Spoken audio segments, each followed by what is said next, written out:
And now back to it.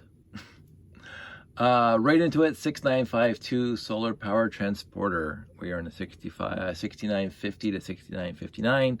I already had most of them built, which is awesome, but I do have to build a few, but and I haven't really started yet because one of them is Futron and what do I care? Anyway, not go off on a tangent. 6952 solar power transporter came out in 1985. I was 18 years old. Comes in at almost a whopping 300 pieces, 299 pieces.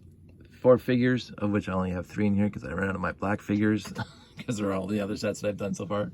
And I got a bunch in a layout that I'm not going to pull out to do these videos. So came out in 85, 299 pieces. This set is cool. I did not buy this set off the shelf originally, but I got it pretty quickly soon after that. And one of my first lots that I got, I don't know if it was from the ad in the paper or beer money for friends, I don't know. But I got this thing pretty quick. It doesn't, okay, I'm not gonna say it doesn't look like much because it looked like there's a lot. I will say it looks eclectic. It looks like, yeah, it's a lot of gray and it's a lot of pieces. There are some deficiencies to the set, like strength and stuff, but in the end, as the set presents itself, it has a huge playability portion to it.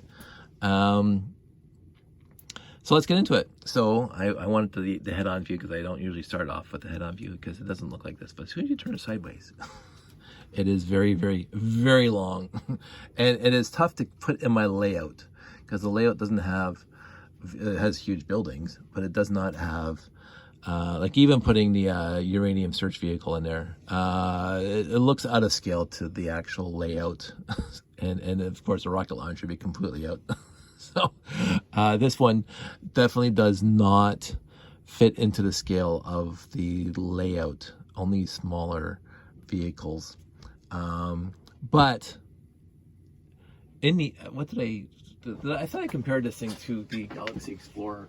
I'm just going to grab one, bring it down. This guy is almost as long as the Galaxy Explorer. Like seriously, it's almost as long as the Galaxy Explorer. And so, and you say, you know, this is the pinnacle. So, although they come out like almost a decade earlier, 7 years earlier. But you know, I like this one. I really did. I should have bought it off the shelf. I remember seeing it in the store, and it just it was big, and I didn't have the money and whatever, and I was busy buying small space sets at the time. And it wasn't part of the movies that Jake, Pete, and I made, so it wasn't a factor to buy for the movies. And basically, and they made it. I should have had a drink before I just started this. Most of my, I won't say most, a lot of my Lego buying in the mid '80s was for the movie we were making, and I had an idea in my head, and I will say this, Jake was the impetus to actually make the movie. Pete had the experience and know-how to make the movie. I'm the one that came up with the story. And in my story, I had the idea of what sets I wanted in the story. so to go off on a tangent when I'm supposed to be reviewing the set. So that antenna's crooked. Look at that. That's not nice. So the three of us got together and let's make this movie. And it basically went on my script. And my script had ideas. And most of the sets I owned already, but we had to borrow a bunch of sets from friends. Jake had sets, and I had sets, and we got a few from other friends. And then we had to build the big ship, which required a lot of pieces that I didn't have. But also the good guys, all their the space, the actual, I had, as I say, I had to bring home the 6981 on the handlebars of my bicycle, my 10-speed, all the way from downtown, because it was part of the script, and I could have rewrote the script not to have it, but no, I needed it. So and I already had the beta one. So it's 6971, sorry. I got the numbers mixed up again. 6970 is the beta one, 6971 is the other one. That's the one I needed. And I took a while to find it. But anyway, so the solar power transporter was not part of that at all. I had seen the pictures and I'd seen the box in the store when I was like looking for Lego. I did not factor him into, because it's big. It's honestly, it's very, very big. I don't think, the Megacore magnetizer is obviously way bigger than this thing. But for classic space, it would be an interesting thing to lay out all the big vehicles of classic space. And let's just do that right now. So you got the guy that I just did. This guy's smaller. and then you got, where is he? There he is. Uranium search vehicle. It's even smaller. so this guy, I'll put this behind. Holy moly, I'm gonna have to clean up this room. So this guy is the biggest classic, I think he's the biggest classic space vehicle that they produced. I won't say the most pieces because I don't know what the other ones take, but this is bigger than the 6950 and it's bigger than the Uranium search vehicle. So, well, it's way bigger than this guy, but this guy's cool. It's all cool.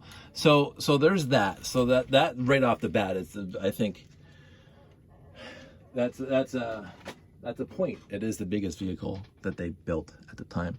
It comes with the 6 big tires. Now the rocket launcher comes with 8, but doesn't have the tri. There's a word for that.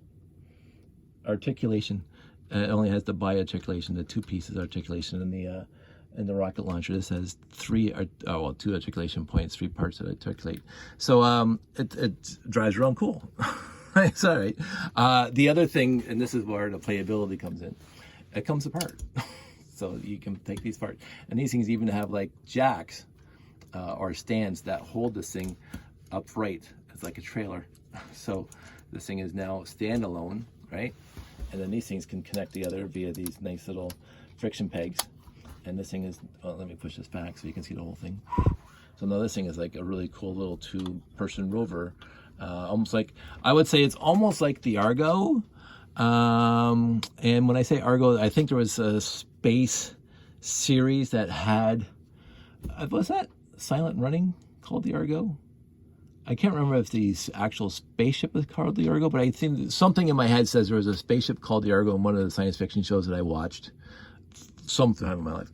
But this is more of, in Silent Running, they used the Argos, the Canadian invention, the little 6-wheeled vehicle that had the skid steer steering, and the guy was zipping around. And you see him a lot in the 70s. And even if you watch Space 1999, I believe they're Argos when they're on the moon and they're scooting around in their spacesuits, right?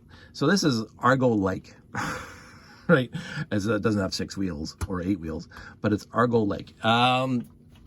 Each one of these things is cool on its own, except it does nothing on its own. They go flop over and you can't drive it. But the trans green, always cool to have. Control panel and a steering wheel. So we got double the ability to move around in this thing, which sometimes they forget to include any of that. We've talked about that before. Printed tiles, the 1x4 with the arrow on it. Flex hoses, is always cool to have. A lot of trans green, a lot of more printed arrows on top. So this is playability feature 1. Playability feature 2, which is kind of coming up, is that these guys in the top come off, boop, which by themselves don't do much. And then again, this is before they made the brick pegs, the 1x2 with peg and 2x2 with peg. So you straight up, what you do is you should replace these Technic pins, frictionless pins, with the 1x2 with peg, because they always seem to be left inside. So what these guys do now is that they go inside here, right? So now you got this thing in the back, and what happens is that these tires come off, and again, they're supposed to come off with the peg inside the wheel. And now this is a spaceship, so it flies. Like, so you got that. So now you got 2 of those guys, and again, I didn't have to put all that work taking that peg off because this one's already got one built in. And take the tires off. And again, the pegs are supposed to stay there, so on the top of the tires. So now you got two spaceships. You got two spaceships in that central thing over there. And then, and now even more cool is that you can actually put these things on the bottom here, and it's supposed to be like thrusters in the back, like, you know, not Back to the Future where the tires point down, but more like, why do I always forget the ship in The Matrix? It's amazing how much I forget. I'm always fantastic science fiction, but these things are like anti-grav units. So now you have like Back to the Future, or the I can't remember the ship in The Matrix, but and then it flies around like that. So you can do all this stuff with that, and so you got now these two spaceships with these, and it says right in the box that you're allowed to do that. That's why they have the 1x8 down here, or the two 1x4s down here. Now you put it back together. This is the one last part that you can do with the set as it is, without taking it apart, but just by popping these things together and taking them. See, again, these things are supposed to stick in here, and they keep on falling off. So we'll put these tires back on. Here's me putting the tires back on. And I actually didn't know this until I read the instructions to build this thing the last time I built it, because I never even considered doing it this way. Although if I looked at the pictures, and put that there, is that you can do this, and you can make an extended version of the, again, the crank goes up, and all of a sudden you got this huge long trainish kind of thing. So, and yeah, it has some playability features to it, because you can mix and match. It's almost pre-Blacktron in its ability to mix and match. Now, it all came in one set, but you got 1, 2, 3, 4, 5 pieces. And the wheels are supposed to come off and attach these things for lift for your shuttles, whatever. It came with 4 minifigs. As I say, I skipped the black one, but it's got a white and a yellow and a red here, and a really cool robot. My favorite style of robot, except they actually put feet on this one instead of just leaving it the hinge brick at the bottom. There's another robot, and I can't remember which set. This guy's black. A complete black robot, which really looks cool. But I like the robot. I like the pieces. Really cool. These corner pieces are just really cool for space sets. Really cool. I'm glad they invented that.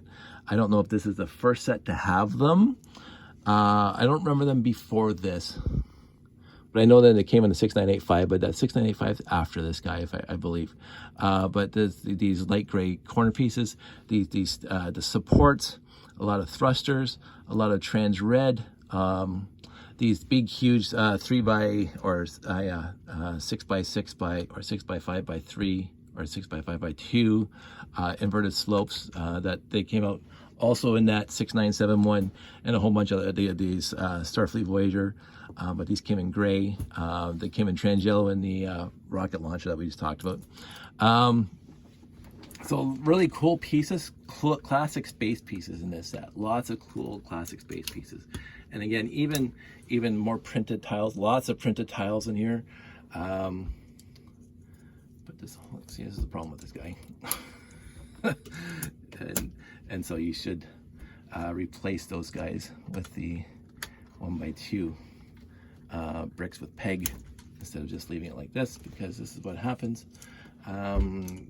The friction, or the frictionless peg, just goes wherever it wants, and it becomes a bit of a pain to put it together. But that's a deficiency of the set, because at the time they didn't have the 1x2 and the 2x2 with peg. They only had the Technic brick, 1x2 Technic brick, and you have to use the original frictionless peg in it. Pin, whatever you want to call it. So in the end, the center part, a lot of trans red antennas, but kind of a little weak, but I can see why they did it here. And the actual name, and we even talked about this the other day, my friend Dave and I were talking about this the other day, solar power transporter. How do you transport solar power? Like, this is the name of the set, solar power transporter. Like, it's not these guys. I mean, these guys are not, they're basically thrusters when you put these things into a set, into a spaceship, right? So is it, where's the solar power being stored? How are they transporting it? So the name is kind of like, what were they thinking? Whatever. But anyway, I'm not going to whine about that because it is a really nice set. I liked it. And in the center part here, you can see it has the 2 consoles in here and the black ladders. I mean, as I say, lots of cool classic space pieces. If you get this, including the plate hinges on the bottom here, I'm going to tilt it up and hopefully not wreck it. So, you know, the 2 hinges, always cool to have. Those are really good hinges, and I use them in my monorails now. So like, it's always really, really nice to have. So is a worthy, if you're going to be a completionist, yes, it's a worthy set. If I think it's better, well, I can't say that. It's not in my top 10 by any stretch. It's not my top 10, but there's nothing really wrong with it. It's got a lot of cool features as a set, as a playable set. It's got a lot of really cool pieces as you know, when you just acquire the pieces. A lot of printed pieces. It looks really cool. It looks radically different than this guy, right? So I'm pushing them both back so they can both be in the screen at the same time. It looks radically different than that guy. Right now, this guy, I already did a review on him, is one of the coolest vehicles they ever made. Despite that, this is in my top 10. So for vehicles, obviously, but that came out after this guy, if I remember correctly. So maybe it didn't. Maybe that came out before. I actually have to look that up. But cool set, not my favorite, but really nice to have. I'm glad I have it. As I say, I didn't buy it originally because it looked cool in the box, but first of all, I couldn't afford it. I was too busy working on trying to get sets for the actual movie that we made. But secondly, it wasn't that big a draw for me to buy because I already had this guy and he was in the movie. Yeah, so it must have came out at the same time. So I didn't look this guy up because this guy was in the movie. So I can't complain about that. You got a picture now. We're not talking about you right now. You go away. So. Anywho, and truth be told, this guy wasn't in the movie either. So it's like, well, how can I make a Lego movie, a Lego space movie, a Lego war space movie without this guy? But basically, the Dark Doomobile was an homage to this guy, except, 10 times bigger. I'm not going to talk about that right now because we're supposed to be focusing on this guy. And in the end, this is a really cool set. I'm glad I have it. If you are a classic space head and you want to start somewhere, this is a good set to have because you can build so many other things with these pieces. And you got a lot of light gray in here. And as I say, with all the other pieces in here that just scream classic space, this is a good set to have just by parts. It's not like the Robot Command Center, which is just all classic space parts. Every piece in there looks like space part. But this one is a pretty close second for building other classic space type vehicles and or ships. If you get this set, you're going to be the start as a good foundation. You're going to have lots of pieces for building classic space type classic space sets, or your own mocks, classic space mocks. So anyway, that's my review of the 6952 solar power transporter. I am going to be delayed in 6953 because I am still acquiring the pieces and it's future on, so it's just like whatever. So I'm way too hard on Futron. And I realized when I was looking through the piece list for 6953, there's actually a piece in here that I've never seen before in real life, period. And I can almost guarantee I do not have it in my collection, or else I would have noticed it. And maybe I did have it, and I just didn't know it was for Classic Space or Futuron, and I put it somewhere else, but I can't find it now. And that's the 1x4 black brick with white grill pattern. It's basically the same, this piece, but in black brick with white stripes on it. And I did not find it anywhere. So I'm going to be substituting that with something else. But again, it's Futron, so I really don't care. But the rest of the pieces I do have, I just have to get around to acquiring them, and it might take me a few nights because I'm not too enthusiastic about it. But after that, we're right back in the sets I do have. You've seen that I have them. So the next two are after that are done. And then I have to build the one M-Tron that I don't have built right now. And then a Space Police 2, which I've never built before, 6957. And I am very wary of saying I can actually build it, because again, since I did not own all the Space Police 2s, but I did acquire lots of lots, even recently, that have some of the pieces for that set. I'm hoping I can build it. We'll have to see. And then another, well, it's exploring, so I might like it more. 6958, the Android base. Again, never built it before, but I got those panels, the big white panels. And then the last one I actually had built, the 6959, the Lunar Launch Site, Spirius. I actually had that built. I got a lot years ago that had those pieces in it because I had their black raised base plate. And I said, I'm going to build this thing before I throw it into the rest of the collection, because it was basically the entire set. And I remember being a little disappointed. I will say that straight up. I remember the gimmick for the rocket hiding inside the mountain seemed to be pretty chintzy to me. But again, I could be misremembering, and so I will build it again because I know I can build that one. And then we'll review it. So we do have 1, 2, 3, 4, 5, 6 more reviews in the 6950 to 6959 series, and we've only done, well, how many? 1, 2, 3. This is our third, so we're gonna do 9. So that's pretty cool. Or 10. 1, 2, 3, 4, 5, 6, 7, 8, 9. I got just tabs open my browser. So 10. There are actually 10 full sets. This is a full range of sets. And I've got 1, 2, 3, 4, 5 out of 10 built. So I have to build the other 5. A couple are gonna make me happy, because again, I actually do like M-Tron. So, and I have that one. I bought that one in the store. So that should be a pretty easy build for me. But the next one is a Futron, and then I'm gonna like, whatever. So, but in the end, you don't have to hear me griping about how bad I don't like Futron. Or I don't want to say don't like the least. I'm gonna keep on saying that. I like it the least out of, well, besides RoboForce, I like it the second least out of all the things. My friends who love RoboForce hate me. The thing is, I actually have a RoboForce set together, and I actually like it. So, but in the end, I'm going to wrap this up, because you guys are, hearing me whine about, Futron again. So expect, I'm going to use my favorite Gandalf quote. I think it's Gandalf.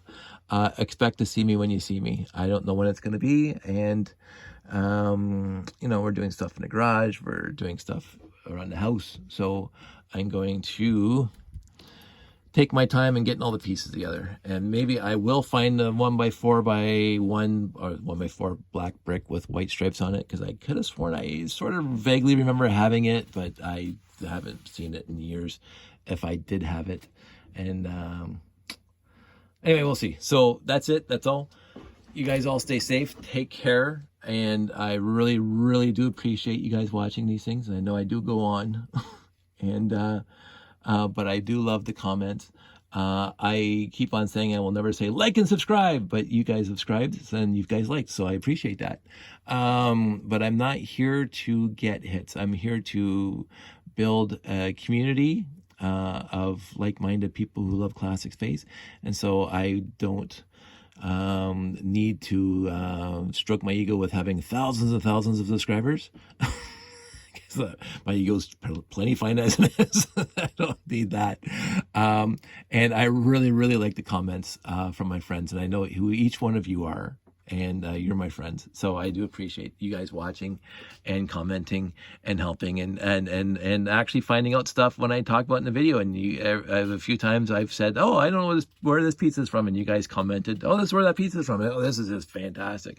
This is the kind of community stuff I like. Since I know each and every one of you, either virtually or personally, we've done shows together. I love this. And so I'll keep on doing this because I'm not doing this for getting hits. I'm not doing this for getting likes. I have way too few subscribers before I get monetization, and I never even thought about monetization. I've talked about in videos a long time ago that when I first got on YouTube, I would get a check every 6 months, but it wasn't from monetization of the videos. I was subscribed to Google AdSense. And my little website that I used to have running on a computer in the house, I used to have a little bar on the side that had Google AdSense, and I would make money off of that. That was fine, $50 a month. But the actual website was hard to keep up all the time because I would upload a video to YouTube, and then I would create a blog about it, a vlog, as they say, and then link the video from YouTube into my vlog software. And that just got, because I'm running two different things at the same time. So I said, screw it, I'll just do everything on YouTube. I'll do everything on YouTube. And if you want a bigger conversation, I think most of you guys are my friends on Facebook, and I use Facebook for my friends. So you can look me up on Facebook. You know who I am. Look me up on Facebook. Ask me for, request my friendship, and then we can talk about Lego as long as you want. Or you can keep on replying here. You can keep on posting here on my videos here. That's perfectly, I love responding to my videos here too. Except I don't get around to replying to my videos all the time here because I am busy with Facebook, and don't go to my Twitter feed. My Twitter feed has nothing to do with Lego. My Twitter feed is me arguing with stupid people on the internet. So it really is. It's just my way of venting. And pointing out people's logical fallacies. So Twitter is not personal. My Twitter feed is not personal at all. I do have a few friends on Twitter who will tweet me cool things from the Lego communities around the world. But most of that happens on my Facebook. Facebook is my personal hanging out with my friends virtually. And Jeff's show on Wednesdays is also the same thing. And my YouTube channel is personal. You can see my whole YouTube channel, going right back to the beginning, this is my hobby, in the camping and the friends and the family and Josh growing up. It's all personal. I don't need 1 million followers to see, me taking my kid for a bike ride. I don't want it. I don't, let's go off in a quick rant and not go over to an hour, but a quick rant. So we were watching SVU today. I know, I think it was Thursday they showed it, but we didn't get around to watching it on PVR until today. And it was about these people who their whole lives are dedicated to their TikTok streams and their whatever streams to make monetizations, and they completely ignore the personal relationships. I'd rather have 10 people that I know watching these videos than 1 million people I do not know watching these videos. Really, straight up. I'm a community guy. And again, I'm also older, so I didn't grow up my first 15 years online, 20 years online. That I didn't touch a computer till I was 14. And that was the mighty Commodore PET 4032. And then I bought my Commodore 64 a year after. So I'm not a generational, hey, I get my ego or my satiation filled via virtual TikToking with millions of people. It's not who I am, not who I want to be, not even remotely close to anything I care about. I care about communities, personal communities. I'm here to help. I'm here to talk. I'm here to have fun. I'm here to grow in relationships with people. I'm here to enjoy my hobby with people. That's why I love shows. I love the public. I really do. I mean, I've talked about this before. Public shows are, I get, that's my high. Like, I don't drink. I don't do drugs. I don't smoke. I don't gamble. I don't do any of the vices that most people have. But I will say, and some people will say this could be interpreted as a vice, I do have a room here full of Lego. So it's like, so this is my vice.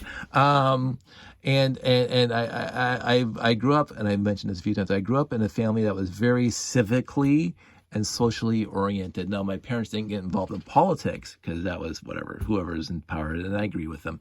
It doesn't matter who's in power, they're going to do the same thing. Some are conservative, some are liberal. In the end, the candidates, and sorry for another quick tangent, I've been told since I was a little kid in the 70s with Bill Davis and all that other stuff, every time there was an election, my family, my extended family, uncles and aunts, and they are taking two sides. Pierre Elliott Trudeau is the worst thing that ever happened to this country. And then he gets elected from 1968 to 1984, whatever. So, and Canada's still here. And then Stephen Harper, oh, he's the worst thing that ever is going to, again, I'm not a huge conservative. I've mentioned my political dalliances is basically small L liberal. I do believe in social programs. I do believe in helping out the guy who cannot help himself or herself or themselves. Again, to be perfectly in the 21st century naming. We have such abundance in this country, and yet the wealthiest of wealthy are hoarding it. And I'm not going to go down this path at all right now, but I'm a small L liberal on a political front. I'm not beholden to any specific party. Every time there's an election, they have to earn my vote, period. Like, they just can't say, oh, you voted this way all the time. No, I don't vote. I voted for all three parties over my voting career, all three major parties, more liberal than, or more on the Democratic side than on the conservative side. We're going to use American parlance, but more on the liberal / NDP side than the PC side. But I have voted PC before. Not recently, because throughout the lunch, not to get in this rant, but I want, because I'm not rich. I'm not famous. I make a nice paycheck that keeps the lights on in the house. We're not going on any extensive worldwide cruises anytime soon. But I have an abundance that was. I do think I'm very, very much blessed, and because I'm blessed, I have no problem with the government taking some of that money that I earned over my jobs of life, to make sure that the guy who's living on the street can live to tomorrow. So I have no problem with that. So anyway, this was all going somewhere and I forgot about it now. So I like community building. I was involved in the church when I was young, not so much anymore. I was involved in Boy Scouts when I was young, not so much anymore. I was involved in a lot of programs so that my parents were involved in. We did pick-up litter days.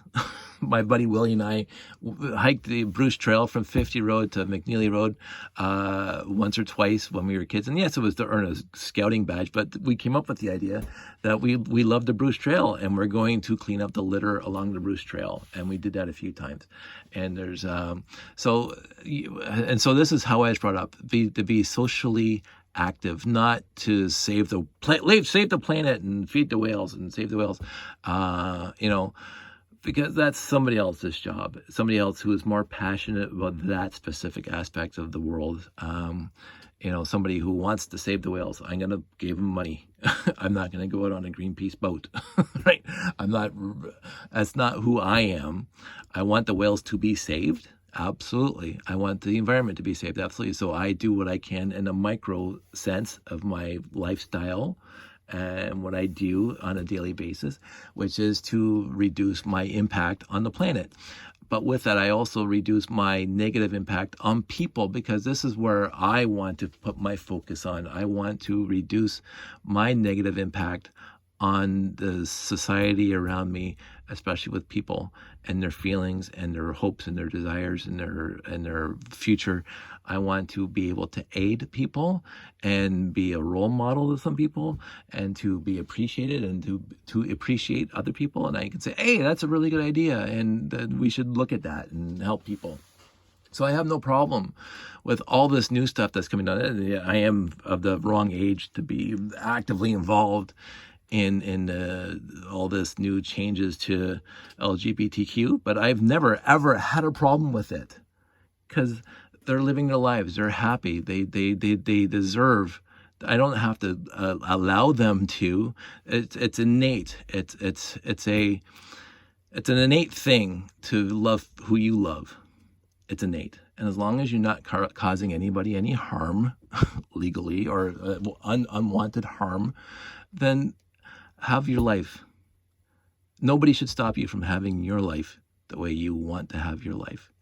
As long as you're not, causing whatever unnecessary harm to somebody who doesn't want it. It has nothing to do with me. So outwardly, I'm a small L liberal. My very personal life, I'm very much a libertarian. What other people do with their lives, it's entirely up to them, as long as they're not negatively impacting on anybody else. But my life's always been, I've never been, oh, you should do this. Oh, you're not doing this, so you're disappointing me. You're not working. You're not conducting your lifestyle the way I think you should conduct your lifestyle. I've never had that. Sorry, this is already getting to big rant. I've never compared myself to other people. I've never said, oh, that person, and I want to make this as clear as possible. There are going to be people richer than me. There's going to be people poorer than me. There's going to be people stronger than me. There's going to be people weaker than me. There's going to be people faster than me and people slower than me. There's going to be people who have more Lego than I do and people who have less Lego than I do. Now, in the more Lego department, I'm probably in the top 5% in the world.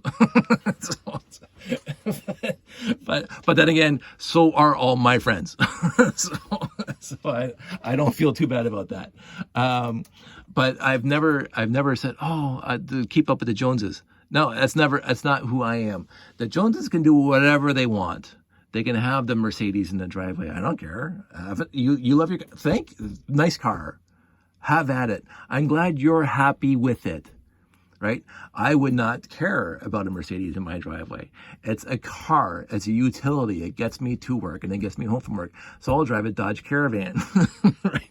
And I'll just keep on using that point that I could buy 7 Dodge Caravans for the price you pay for your car. And it's not even that, because I don't care about the money. The money is to keep the lights on. The money is to keep me buying Lego. The money is to put food on the table. The money is to make sure that Josh has braces. I'm not... But if you want to focus on your money and make sure it's working for you 8 times before whatever, and I've read The Wealthy Barber, I've done all that. I mean, I've done a lot of stuff. But in the end, I'm not here to just focus on my nest egg. Looks like my retirement's going to be fine. I've put the effort that is needed into it. Vested my RSPs. I don't ignore it. I'm not like the squirrel who loses all his stuff before winter shows up.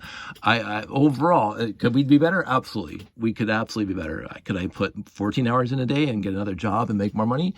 I absolutely could. Do I want to? Absolutely not. I have a job that pays the bills, that puts money into my retirement and gets me to buy Legos. So I'd rather be now at 54 working on my hobbies, because I've known too many people, too many of my friends' parents, too many people in my life who worked their butts off their entire life and scrimped and saved and didn't go on a vacation when they're 40, and they didn't do all the stuff they wanted to do at 40 or 50 because they're saving it for retirement. And then they get close to retirement or at retirement or 6 months after retirement, and they're dead. I said, there's no way I'm putting up with that. You can see through my YouTube channel that I've had since YouTube started, and this is even going before YouTube. I've done what I wanted to do. Yes, 8 to 5, Monday to Friday, the company has me. Absolutely, pays the bills. It keeps me in there. But I am not going to kill myself for a company. I'm not doing it. The previous generation, they dedicated themselves to the company. But the companies these days don't dedicate themselves to me. I'm just a number. This is getting too long. This was in, I don't know if I said this before here, but I've used it, and I don't know where I heard it first of all. But this is going back, and it's anachronistic these days. But the point is the same. You know that if you died today, right now, your job posting would be in the newspaper to replace you before your obituary. Straight up. The company, quote unquote, doesn't care, nor should they have to. The company is there to make money for shareholders. Well, I'm not going to get into that little spiel, but the company is a company. A company is a non-personal entity. The company itself should not be worried about you and your personal life, because I don't want any company telling me that I can't do what I do because, oh, it's going to impact the company on my own personal hours. And they never have. Now, again, as I said, I don't drink, I don't smoke, I don't do drugs, whatever. So they don't have to worry about me. But I don't want a company out at 4:31. I'm out the door. Bye-bye. See you tomorrow. Right? Overall in MIT, so there's some exceptions to that. But at 4:31, I'm out the door. I get to go home. I get to be with my wife. I get to be with my kid. I get to be with my hobby. I get to go for walks. I get to go camping. I get to do all the stuff I want to do now before I'm 65. Because I don't know what state I'm going to be in when I'm 65. I plan on living to be 90, and my dad's getting up there, and his dad lived to be 92. So, I mean, I come from a long line of people who live to be old. So I do plan on getting old. But I also know that at 65, 70, 75, and 80 plus, which is where my dad is now, you don't have the energy, you don't have the wherewithal, you don't have the ability physically to do what I can do now. So why would I waste all these years outside the 9:30 to 8:30 to 5, worrying about a company, worrying about the job, worrying about the money, worrying about whatever? If you need to worry about it, then absolutely worry about it. If you don't think you have enough money to get you to the end of the ride, then do something about it. But right now, by all intents and purposes, when I talk to smart financial people, we are going to do fine when I get to retirement age. So, but I don't need to go on world cruises every 6 months. So I don't need the huge nest egg that some people are trying to save for. Anyway, I'm not even going to go into finances because I've never been really good at them. In the end, I like to focus on social building, society building, community building, and you guys are my community here on YouTube. And I really, really appreciate that. And if new subscribers show up, then new subscribers show up. But I'm not going to, hey, please subscribe, like and subscribe. You don't have to. Because you're watching. That's what's important to me. You don't have to because like and subscribe is for the other people to figure out that I'm here. And I keep on saying, if I'm walking in this direction, I still love this. This is my whole MO, my whole life story. I'm walking in this direction here and going that way. And if you see me walking this way, if you stumble across my path and you say, hey, this guy's walking this way and he's doing stuff that I'm mildly interested in, let's catch up to him and talk to him. I can talk. I can absolutely talk. And so I'll talk with you. I'll talk with you. I won't talk to you. I won't demand that you do, and that's what I kind of inferring what I talked about before. I'm not that person that says, you must do. No, you do you. I'll do me, because I'm walking this way. And if you're happy and you want to talk with me going this way, and we'll walk side by side. I'm not a leader. I'm not a follower, but we're walking side by side down this path together right now on YouTube, and it's fantastic. And we can talk about, the solar power transporter. Why do they call it that? Because how is it transporting solar power? We can talk about the minutiae of that. Absolutely. But if you say, oh, that Dave, he's full of crap and I don't need to listen to him and whatever, then go somewhere else to find your community somewhere else. Right? If you're not happy with this community, have a nice life. There's zero animosity here. Right? I'm happy when you're here. I want to, hey, let's be happy together and talk about stuff you want to talk about. But if you want to not talk about this and you want to go talk about something else, then go somewhere else and talk about something else. You're not going to make me lose sleep over it. I'm going to, if the entire 390 people who subscribe to this left tomorrow, oh, okay, maybe I should just give this up and go do something else. I'm not going to put away this hobby. I can guarantee that if every one of my subscribers left tomorrow, I'm still going to make Lego stuff. I'm going to still do shows. I'm going to still do all this stuff because it's something I love to do for me. I'm not doing this for you. I'm doing this with you. I'm not doing this to make you like me. I already like me. I don't need it. I like you too. I like the fact that you guys comment, and I like the fact that we have a nice community here. And so let's work together. And if you don't want to, you don't have to. And so therefore, you will never hear me say, oh, guys, tell all your friends, like and subscribe, blah, blah, blah. No, don't need it. I'd rather have, as I say, 10 people or 15 people or 390 people who appreciate what I'm doing and can talk with me and walk with me in this direction than having a million people that are demanding of my time and demanding, oh, he should have said this and no, he should have done that. No, blah, blah. No, don't care. I really don't care. So anyway, that's enough of that. I got to 44 minutes. Sorry for that rant. That was supposed to be quick. We'll pick it up after I build the next set. And we will see what happens then. We're going to say goodbye to the solar power transporter. No, I'm not taking him apart. He's going to go back up in this storage area or display area, because I always have one together. And we'll pick it up with the Futuron set whenever I get around to building them. So you guys all stay safe, take care, and I will talk to you soon.